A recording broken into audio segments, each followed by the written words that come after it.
नमस्कार. 30 जानेवारीच्या सकाळच्या ठळक बातम्या.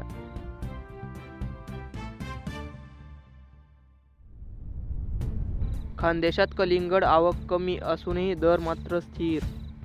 दर्जेनुसार 7 ते 12 रुपये प्रति किलो दर. तूर विकावी का ठेवावी? शेतकऱ्याचा प्रश्न.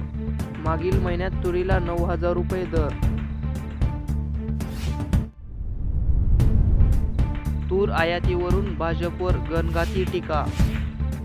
तुरीची आयात करून शेतकऱ्याच्या ताटात माती मिसळली. किसान सभेचे शेतकऱ्यांनी रस्ता रोको आवाहन. हरभरा आयात आणि उत्पन्न वाढणार. हरभरा आयात आणि उत्पन्न वाढणार. भाव काही काळ हमीभावाच्या खाली राहणार.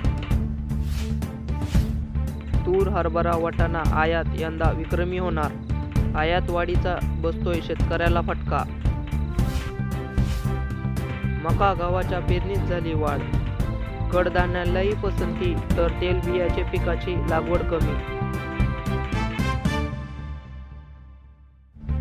नाफेड कांदा खरेदी पुन्हा व्यापारामध्ये हालचाली सुरू. अशाच नवनवीन व्हिडिओसाठी सबस्क्राईब नक्की करा. धन्यवाद.